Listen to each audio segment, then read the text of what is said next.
It's really very exciting to have Dave Barry with us tonight, although his appearances here are already losing some of their novelty and showing signs of becoming an annual event. We hosted Dave about this time last year when he came to talk about his previous book, Insane City. How many of you would like to see Dave here every year? All right, well, there you go. You have your work cut out for you. Anyway, last year's book was set in Florida and was very funny, and I used to think when Dave was writing his column for the Miami Herald, which he did for more than 20 years, that a lot of the reason he was funny was because he lived in Florida. I mean, how could someone who's surrounded by all the hilarious, absurd stuff that happens down there not be funny? But I've since come to appreciate how much Dave's humor transcends even Florida, and his new book proves that yet again. The book is titled You Can Date Boys When You're 40. And Dave writes there about parenting, but also about 50 Shades of Grey, about death and Viagra, both in the same chapter, grammar, airplane travel, and a lot of other totally disconnected but thoroughly entertaining topics. I always have liked reading Dave because he's full of advice, but I also take seriously his warnings that if you follow any of it, you're likely to get arrested. I would just note that Dave, after his many years doing the Miami Herald column and his other books, which have included more than a dozen fiction and more than 24 nonfiction works, that he's now reached the point where it doesn't entirely matter what the book is about. I mean, you just look at the cover here. His name is in bigger letters than the title of the book. Anyway, read this book. You're sure to laugh. And or you're going to give them their money back, right? Oh, right. All right, please join me in welcoming Dave Barry. Thank you. Thank you all for coming out. About the title, I don't usually. I mean, I end up giving them the title, but it's only after they make me suggest like a lot of them, and they reject most of them. Some of the I actually suggested some of these titles for this book. Dave Barry's Vague General Book of Humor Topics. Dave Barry's Guide to Whatever This Book is About. This was the branding one. And this was after I was getting tired of getting rejected. Dave Barry, a Dave Barry book by Dave Barry.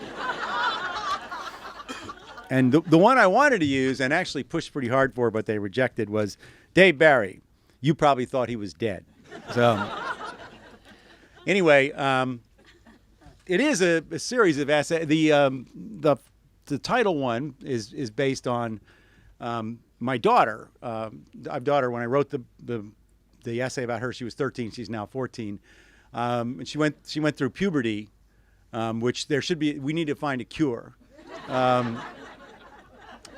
For puberty in girls. Puberty in boys, I have an older son, and it's not that big a deal.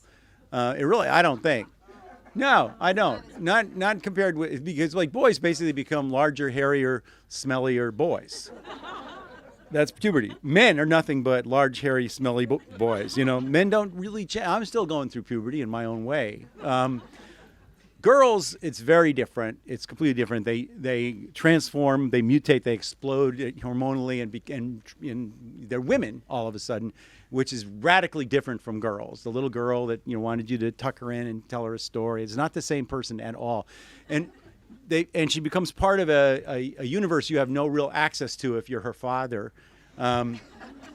It's social networking, but they all have a phone, and they're friends. They're all friends. My daughter, she's 14 now. She's really close personal friends, best friends with every other 14-year-old girl in North America. And they all have apps. They have Instagram and Snapchat and texting, and they all emit updates like every 15 seconds, whatever, all of them, all the time. And so it's a lot of work to keep track of all the things. So she can't really, even if she wanted to, make eye contact with me, her father. Like the longest conversation I think I've had with her in the last year is, do you want the Cinnamon Toast Crunch or do you want the Cocoa Pebbles? And she might have looked up, but if she looks up away from the screen for just long enough to answer that question, 60, 70 updates could go by. She could miss. So, she's in a soccer team, and so I drive the soccer carpool sometimes, and there's like 5 or 6 14-year-old girls in the car with me. I'm driving there, and they're all texting, and they're all singing, and they're all sending each other, messages and videos and songs, and they're making a lot of noise, and they don't really know I'm there. I mean, they don't really know how the car is going down the road and turning. And if I make this mistake of saying something like, "Who's that?" There's this like moment, because there's been a break in the space-time 14-year-old girl continuum of this, outside force. They would be happier if I were like to just not even be in the car, run along next to it, steering, so there's no danger of me breaking in. So that's part of the problem. The other part is boys. I'm familiar with boys. I have been a male my entire life, and so I know what we are. We're scum, and we know it. Every man in this room knows it. We're compared to women, we're scum, and I don't really want that gender associating with my daughter. I know you're laughing, but I'm not. But they come around, They didn't used to come around when she was before BP. They didn't come around, but now they're there. They're on the lawn. They're on the roof. They're in the trees. They're like squirrels. They're everywhere. And what I want to do, the way I want to handle that, is a trap. Again, you think I'm being funny, and it would be a big steel, like a cage. It would be humane. I'm not advocating. And I would, put it on lawn and bait it with something that would attract 14-year-old boys. It would be something like fireworks, or video games, something stupid, because that's what they like. Or shorts that are even bigger than the shorts they're already wearing, something that would appeal to them. And I would, I'd wait and I'd hear a clang of the door clanging shut. And then I'd go out, and I live in Miami, and there'd be a boy out there, and I would drive him out into the Everglades. And release him in a humane manner. Or the other option, because my wife, who's a lifelong woman, and therefore doesn't know what boys are thinking, lets them into the house. And sometimes I'll come in, and there'll be my daughter and a boy in the TV room watching TV, and he's thinking, thinking. And that's when I'm maybe the only person in Miami who doesn't have a firearm. But I would like to get one. I wouldn't shoot it, and I would never shoot anybody. But I would like to just walk through the room with it, just saunter through and then accidentally discharge it into the ceiling. So he would know 2 things. 1, I have a firearm, and 2, I don't really have control over the firearm. That'd be mine. So anyway, that's one essay. Another, and this is like, but I love my daughter, and another essay, I talk about how much I love my daughter. I took her to a Justin Bieber concert. This was last year when she was 13. She loved Justin Bieber. Now she doesn't. She's 14. She thinks he's an idiot. But when she was 13, now she loves One Direction, which is even worse because there's 5 of them. But we had to go with her friend Stella to a Justin Bieber concert. That was a big deal last year, and it was really expensive to get tickets scalped. And it was the American Airlines Arena, and there were 17,000 people there, of 8 dads. Everything else was screaming, and it was very, extremely, incredibly loud. I was in a hurricane. I was in Hurricane Andrew. Hurricane Andrew, all of it made less noise than the girl who was sitting to my right in this concert, like, I love you, all that, and not referring to me. And here's the thing. This is a cranky old man thing to say, but I am a cranky old man, so I'm going to say. When I used to go to concerts long ago during the American Civil War, no, in the 60s, 70s, I went to concerts, big concerts, like this. I went and saw the Rolling Stones, people like that. And the thing about, in those days, the band held still. They had their equipment set up, and they were plugged into it. And, Mick Jagger would run around a little bit, but the rest of them stood still. I don't think Keith could move anyway, But you knew where the band was for the most part. Or you see, or maybe some of them moved a little more. Like I saw Gladys Knight and the Pips, And Gladys Knight stood pretty. The Pips moved. They were going. It was like a short range for the Pips. Pips had about maybe a 3-yard range side to side. So you keep an eye on the band pretty easily in those days. Now it's like watching a track meet. Justin Bieber came down out of the sky on a wire. That's how it started, which tragically did not break. No, that would be terrible, wouldn't it? Anyway, came down and then immediately starts, and dancers show up. There's a lot of dancers, and they're just sprinting. They're sprinting the whole concert along, over there, up the stairs, down the stairs, just running constantly in motion. Keep your mind away from the fact that their music sucks, is what I think. No, but it's part of the act. So but the thing is that it's very exciting to the girls. Every time Justin Bieber would sprint by, there'd be just like just howling noise. And then it reached this crescendo when he took off his shirt, which I didn't get because he's not Channing Tatum, okay? He's the Geico gecko underneath here. He's not Studley. So, but anyway, so those are essays about my daughter. There's an essay in here about 50 Shades of Grey. How many? Okay, I want an honest show of hands here. How many people read 50 Shades of Grey? Okay, you did. All right. Not too many are admitting to it. Somebody must have read it because it sold 100 million copies, sold more than any other book, and it was almost all women who bought that book. And I thought I wanted to read this book to find out what it is about this book that was so appealing to women. Why do women love that book so much? So many women, excluding the women in this room who are way too sophisticated to read. So anyway, so I read it, and I'll tell you what, spoiler alert, here's the plot of 50 Shades of Grey. The woman, the narrator, who is not a real bright person, gets into this relationship with this guy who is a hot billionaire, okay? And we know this because at least once every 3 sentences, she tells you how hot he is. She's not shallow or anything, but she can't stop telling you how hot he is and how billionaire he is. He has helicopters and he has planes and everything like that. So, okay, he's a hot billionaire. You get that part. She's attracted to a hot billionaire, except that he's a creep. He's a creepy man. He wants to tie her up and beat her. That's what he wants to do. That's his and he brings this. He's not subtle about it. He tells her that's what he wants to do. He asks her to actually back me up on this, sign a contract saying that it's okay with her if he ties her up and beats her. So that's the plot.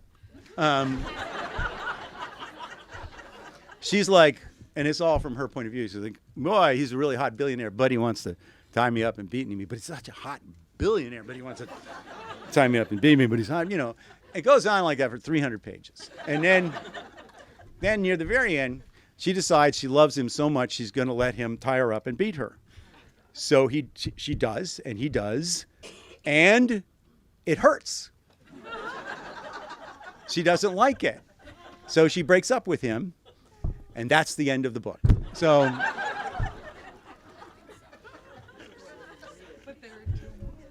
what am I missing here? So I read that book, and then I asked my wife, I said, do you secretly want me to tie you up and beat you? And she goes, no. So I'm back to square one. I don't know what you're supposed to learn from that book, except it's good to be a hot billionaire. There's a chapter on the book, an essay in the book on aging and death. Something I'm going to get out ahead of this because I'm a baby boomer and we're gonna take on death the way we did childbirth. We invented childbirth. Nobody had it till we did. Now we're going to die and you're going to hear all about it. Okay. Nobody ever died. We're the first generation that's going to go through this, and everybody's getting. When you really know you're getting older, the kind of the beginning of it is when you turn 50. That's the beginning. The telltale thing is you get a letter from ARP. That's when you're starting to get old. And ARP is, of course, the last sound you make before you die.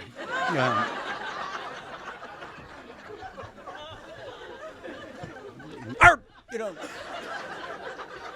Hurry, doctor, he's ARPing over here. Well, it's also it stands an acronym, the American Association of Retired People, standing in line ahead of you asking for a discount on every freaking thing. But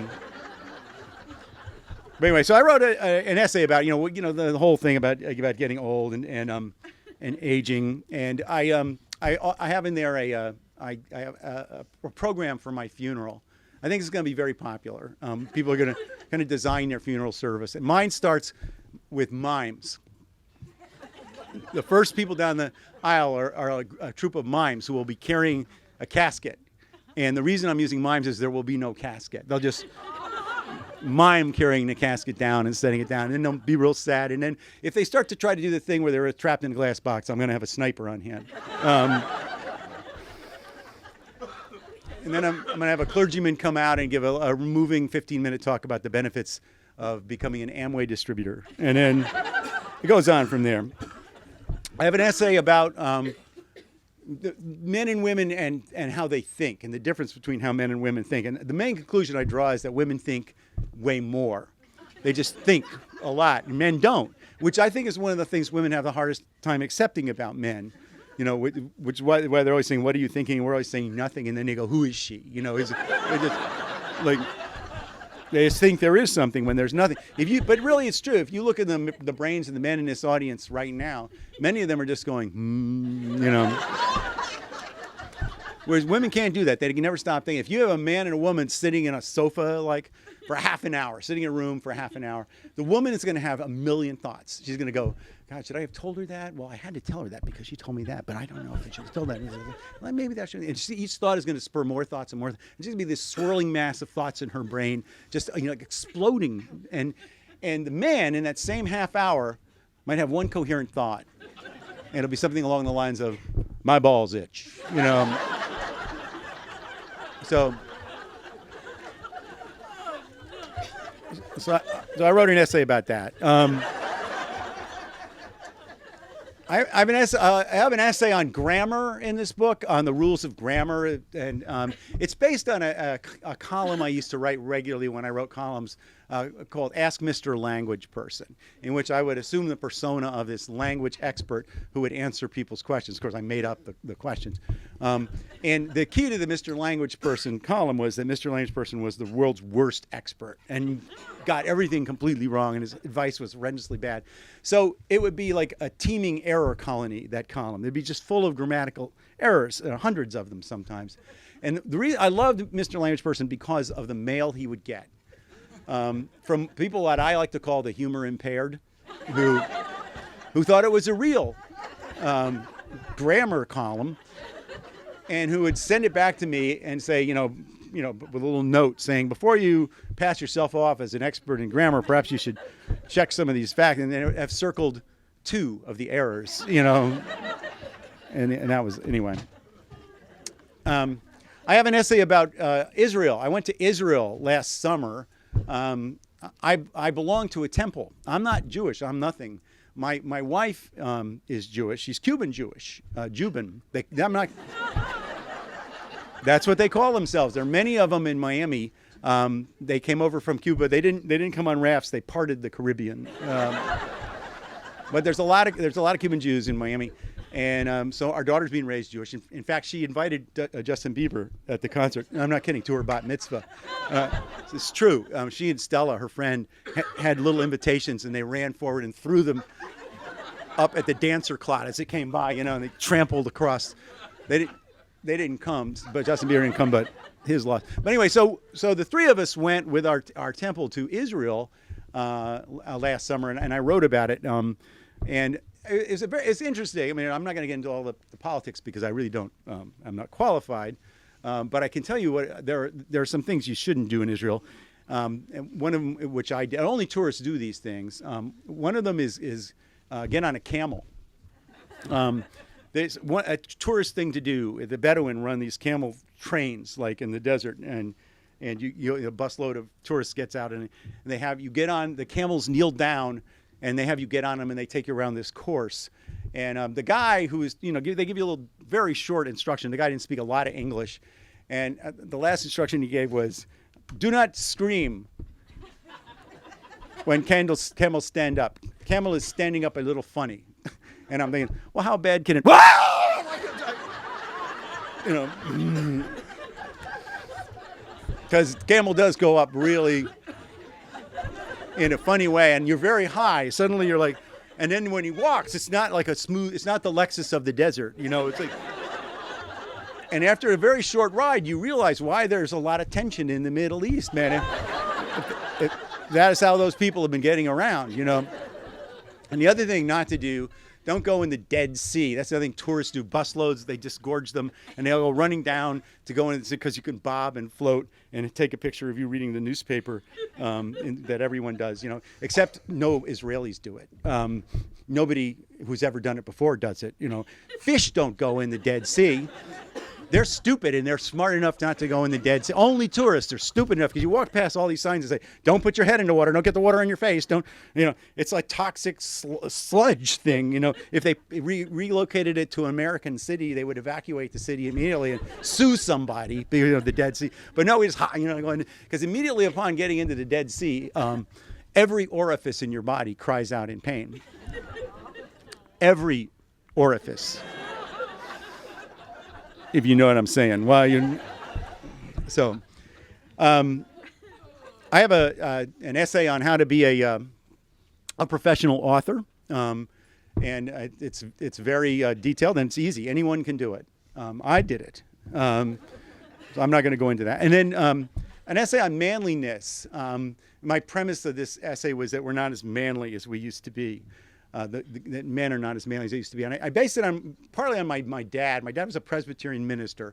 And I grew up in Armonk, New York, which was then a little village. And my father, as Presbyterian minister, had no training in carpentry or anything else, but he built our house because he didn't have any money. So he just like learned to do it. He dug the foundation, he put up the wall. And my memories of being a kid was my dad building our house. It wasn't necessarily a great house, but he did build it. And I thought, like, I could not do that or anything like that. I mean, I'm like really proud of myself when I successfully install an app, you know, on my phone. Whoa, you know. And so I have a chapter, an essay on manliness, how to do manly things, how to cook a steak, how to survive in the wilderness if you get lost in the wilderness. I'll just give you the quick version of that. You just run straight in any direction, and within 20 minutes you'll hit a Starbucks, wherever you are. And I have some tips for men for how to be manly. One of them is don't wear capri pants. Every 6 months, the fashion industry, this is as long as I can remember, decades now, somebody writes a story, like in the New York Times Sunday fashion, men's fashion section, declaring that capri pants are in for men now. And they prove it by showing pictures of men wearing capri. Now they're models, and even they look unhappy. They're like, you know, they're wearing. But no, real men don't really they don't wear capri pants. I got a couple of guys in New York fall for it every year, but that's about it. And what people would argue is, well, there are countries where men do wear capri pants, and I would respond, yeah, but none of those countries has ever won a war. So anyway, I'm going to read you just a couple of short excerpts from the book, and then I'll take your questions. The first excerpt is from the chapter on aging and death, and this is talking about one of the symptoms of aging, which is forgetfulness, and it's based on something that I actually did. Here's a recent example of forgetfulness. Every morning after I feed, in this order, the tropical fish, the dog, and my daughter, I go out and get the newspaper. Every morning I have done this for centuries. So one recent morning, I was in the kitchen, and the various pets and offspring were eating, and I said to my wife, I'm going to go out to get the newspaper. My wife gave me a look and said, quote, "You already got the newspaper." She then pointed to the newspaper, which she was reading. It was lying on the kitchen counter where I had just placed it after bringing it in from outside. So I said, quote, "Ha ha," indicating that I was not at all alarmed by this minor brain fart, but in no way meant that I was well along the road to becoming a drooling fossil doddering around with poop in his undershorts. Then I poured myself a cup of coffee. Then, this was at most 90 seconds later, I thought to myself, quote, "Hey, I need to go get the newspaper."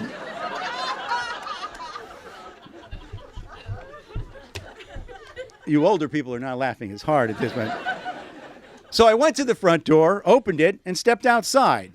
It was only then that I remembered that I had just made a fool of myself by declaring to my wife, who was reading the newspaper I had just brought inside, that I was going outside to get the newspaper. I turned around and I saw that my wife was watching me. This was a tricky moment, a moment when quick thinking was required to establish that I had not morphed into the late Walter Brennan, who for you younger readers was an actor who played a fantastically old rural coot on an early 1960s sitcom called The Real McCoys. Here is what the shriveled husk of what was once my brain came up with for me to say as I stood there in the doorway, looking at my wife, looking at me. Quote, "I'm just checking the weather. It's going to be warm." This was a statement of spectacular idiocy. We live in South Florida. It has been warm here for 530 million consecutive years. Going outside to see if this trend is continuing, especially if you have just been outside, is not unlike randomly jumping into the air every few seconds to determine whether gravity is still working. My wife, to her credit, resisted the urge to say anything, and there definitely are things she could have said, such as, "Have you also pooped your underwear?" Later that day, however, out of the blue, she said, "You weren't checking the weather." "No," I admitted, "I'm going senile." Then we both laughed, although not that hard. Then the next sentence is, "Speaking of not that hard, I hate Viagra commercials," but I'm not going to read that right now. No, actually, I am. I'm just going to summarize why I hate. This is one Viagra commercial. One of the things about getting old, you hate all the commercials aimed at old people, and Viagra commercials are the worst. Partly because, let's be honest, nobody really wants, when you're sitting there watching football and you have kids around, nobody wants to look at anything about it, a minute-long thing about erectile dysfunction. You just don't. But even worse is how stupid they are. The one that really set me off, and you may remember, I don't know if they still show up, but it was in heavy rotation for years. It's this rangy guy, cowboy dude, driving along, pickup truck, pulling a trailer with two horses in it out in the desert, right? He's driving along, and he gets stuck. And then the announcer says the stupidest thing I've ever heard on television. He says, "You've reached the age where you don't back down from a challenge."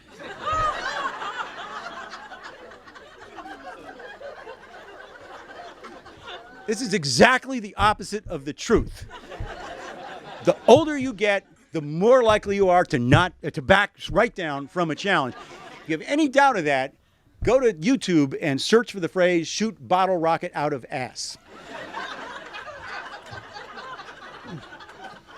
You will find literally hundreds, I'm not kidding, of videos of young men shooting bottle rockets out of their asses.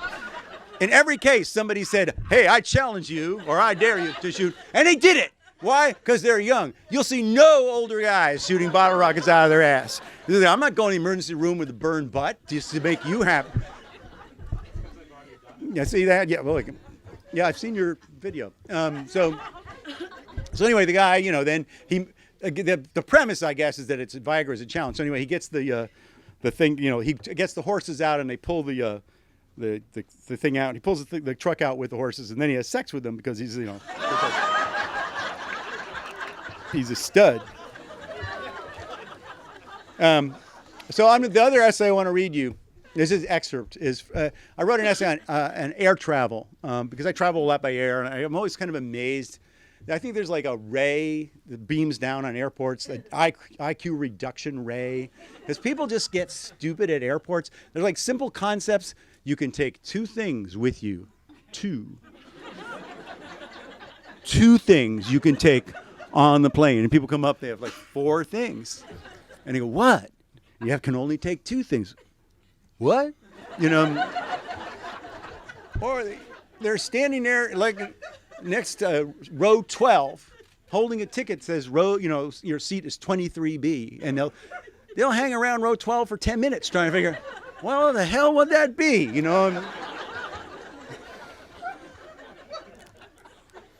Or the people who, they can't fit it in the thing. You just can't. Doesn't fit. Everyone can see. There's satellites going overhead going, "Oh, that's not going to fit in there, pushing it in. So anyway, so I wrote a Q&A for, to explain how to take an airplane. And this is the part on security. The Q is, what are the do's and don'ts of airport security screening? A, we'll start with a do. Relax. Airport security is handled by the Transportation Security Administration, which is an agency of the federal government. Motto, a gigantic bureaucracy working for you. Doesn't seem as funny to you folks in Washington, I suppose it does.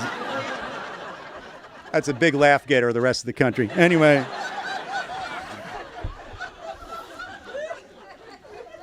Some TSA procedures may seem ridiculous, but remember this. There are real terrorists out there, and it's the TSA's job to make sure that these terrorists do not get on an airplane until they have fully complied with TSA procedures. Fact, no terrorist has ever boarded a domestic flight with more than 3.4 ounces of toothpaste, as far as we know. Make sure your carry-on luggage does not contain any prohibited items, including liquids, gels, gases, or solids. I can wait. I can wait as long as it takes. If you plan to wear underwear, wear it on the outside of your other garments so that it's clearly visible to the TSA agents. Remove all shoes, belts, sweaters, coats, hats, wigs, eyeglasses, contact lenses, hearing aids, insulin pumps, artificial limbs, pacemakers, and donated organs such as kidneys, and place these in the bins provided.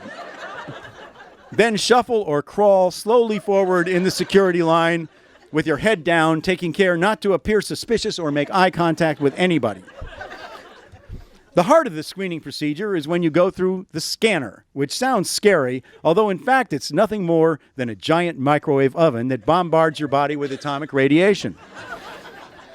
But there's no need to worry. The scanner is completely safe for humans, as long as A, you do not remain in there longer than the recommended 0.8 of a second, and B, TSA agents have remembered to change the power setting from popcorn back to humans after their break. The scanner serves a vital security function. It sees through your clothing and captures an image of your naked body, which is transmitted to a room where specially trained TSA agents decide whether to post it on Facebook. If you would prefer not to have this happen, simply ask to have an agent grope your genitals manually. It's your right.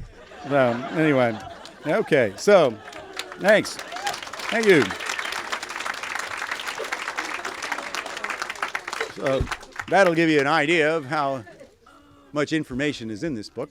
So what I'll do now, I'll pour myself some water, and I'd be glad to take your questions. Any questions? Oh, you're supposed to come to the microphone, but if you'd rather just yell, if you're too far away to get to the microphone, that's fine. Or if there are no questions, oh, there you are. Do you still live in Florida, and can you bring us up to date on some of the good things that are happening there like you did last time? Nothing, I still do live in Florida. We just had an election, which was a local municipal election, which is always entertaining in Florida because of the people we elect. I mean, my plan for streamlining the Florida local government system would be that we would elect them, and then we would have a single ceremony where we swear them in and indict them at the same. Well, we just had an election kind of like that, where a couple of the people have already been in jail, so they're ready to kind of hit the ground running. They got their legal teams ready to go, but nothing like, I think last time I was talking about the Python challenge. We haven't had anything really as stupid as that lately that I know of. And weed falling out of the sky. Which? The cocaine bale. We did. Did I tell you about the shark thing we had? We had a shark. Well, I'll tell you. I don't know if I told you the story, but I'm going to tell it now anyway. This happened about 3 years ago, I think.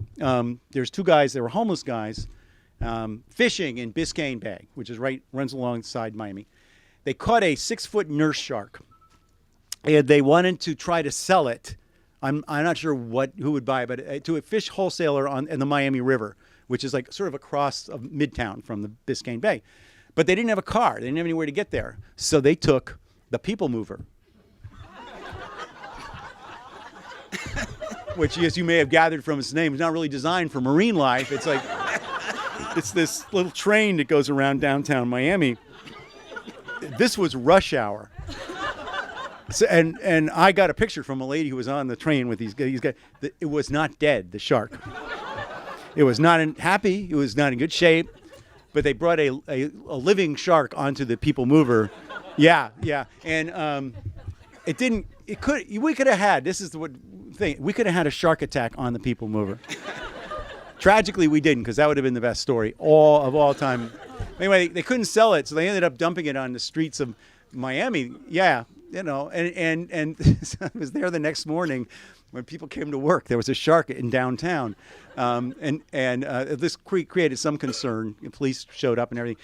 And the Miami Herald ran a story about it, about the shark in downtown. And my favorite was a quote from one of the local merchants who said that he was really relieved when he saw it was a shark, because at first he thought it was a body, So it's like a feel-good story, Wasn't a body, just a shark downtown, Anyway, yeah. Yeah. Two questions. When you started that small paper in the Northeast all the way down to Miami, you always made up pretty much what you wrote, and Fox News does that with TV. So do you feel any shame or chagrin for actually starting that I thought Fox of it News? first, I'll sue them. Yeah. Yeah, that's what I thought. No, I always say, if I made things, I did make a lot up. Yeah, you did. I'll take it back. The paper I started at was called the Daily Local News in Westchester, Pennsylvania. And while I was there, they ran a headline once: "Woman beats off would-be rapist." That was a Daily Local. But one of the best things you did was, seriously give advice. And so I have a question that I'd like you to give me advice. My wife won't let me read your books in bed because I laugh too hard. So she's sitting back there. So could you direct some remarks why that is okay? Is that the only thing that makes you laugh in bed? Unfortunately, no. But, I wasn't really going to go there because I was going to do a Viagra ad. But Which one is your wife? Pardon me? She won't. So. Raise your hand if you're his wife. She's all the way in the back. Okay. Well, whoever you are, you could have done so much better. I mean, that's why Villanova is always going to be better than Haverford. Ooh, burn! No, it's true. Villanova is a great school. Had some excellent spelling courses. When I was there, I have nothing against Villanova. I did go to Haverford, but I made a lot of money playing mixers at Villanova. Well, we've heard you rock bottom remainders. Well, I was in a band, and I won't tell you all the things I saw. Oh no, were you here the whole time? Did you hear everything I said? Man, somebody called the Child Protective Services Agency. Well, anyway, what's your name? I have two questions. Okay, you never may mind or your may name. not. Yeah. You may or may not think back to the last time you were here. Okay. There was a kid that came up. Was that you? That was me. Okay. So that was my first question, and the second question is, what would you think if somebody, a kid caught the book and read it? What would you think? Caught the book? Yeah, like. I mean, is it the book running away from the kid? Yes. Has one of us been taking drugs? Like.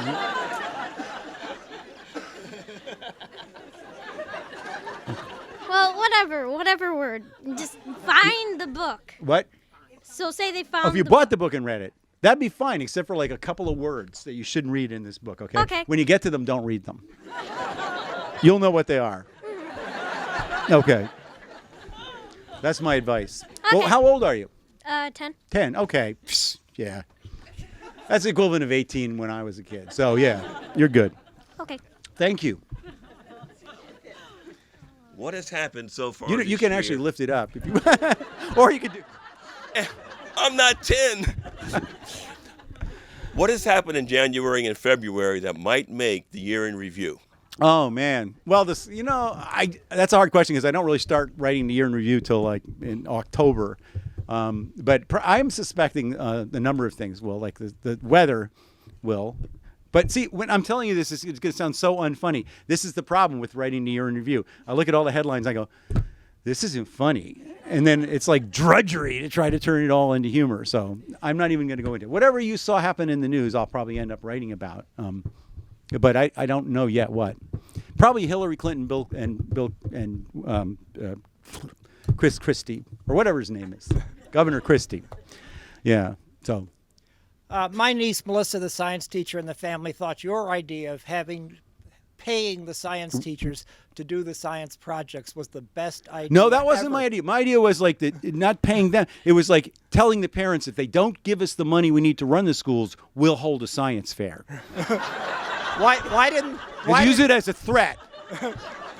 Why didn't either of these ideas? I take don't off? know. I have a lot of good ideas about education. You want to hear another one? Okay, I'll tell you my other one. I have another idea, which is like, okay, our kids do poorly on standardized tests compared with kids in other countries. Everybody knows that. We spend a fortune on public education. Our kids do a bad job, and it's been going on forever. And I think it's time we put the responsibility where it belongs. If I were the president of the United States, we would get these kids out of here and bring in some foreign kids who could get the job done. Yeah.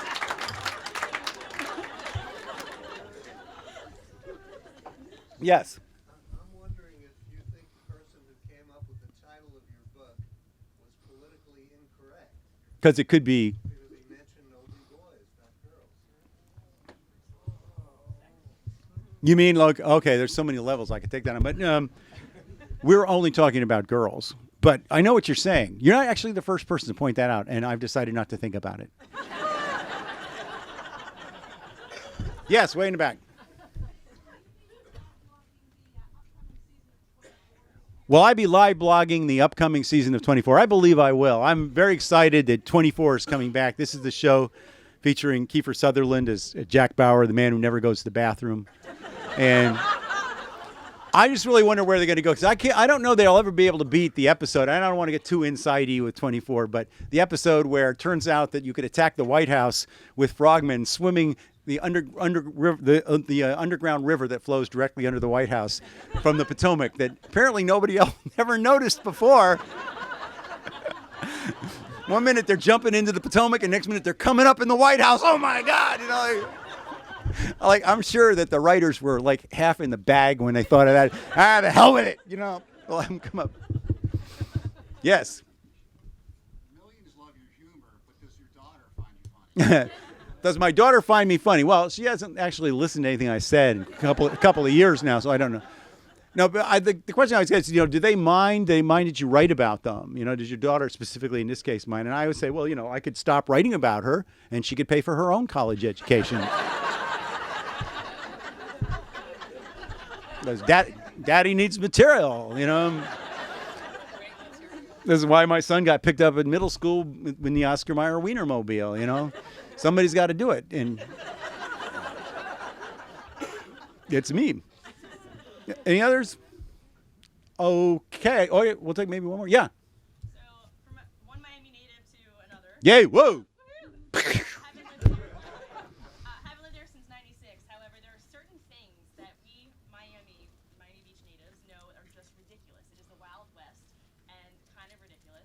And I'm curious, what are some of your favorite things that are just so Miami? Like my father and my family, we love the fact that people drive down the street with mattresses on their roofs and hold them on the outside.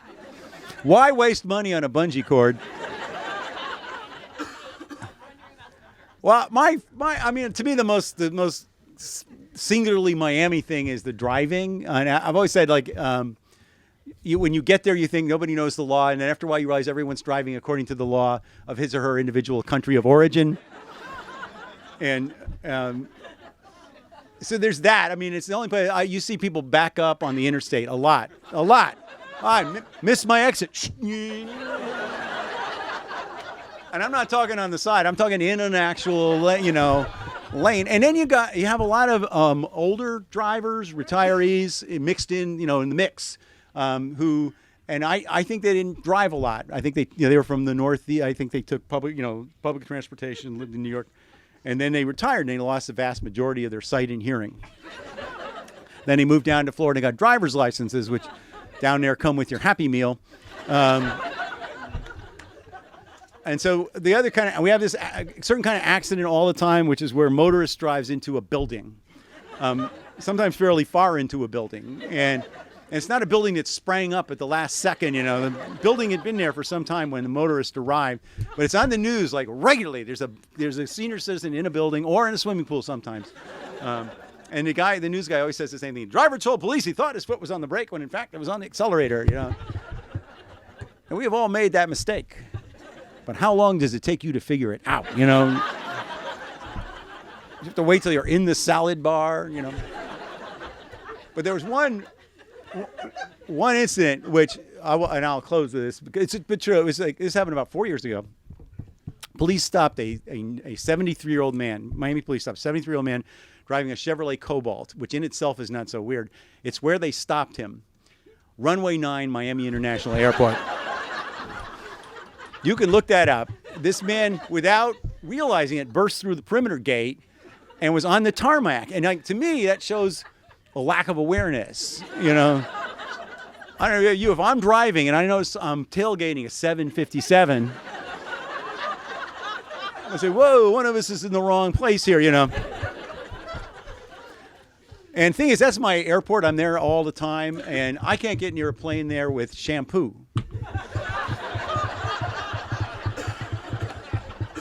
He's out there with a Cobalt. So, well, anyway, thank you all for coming. I'll be glad to sign your book. Anyway.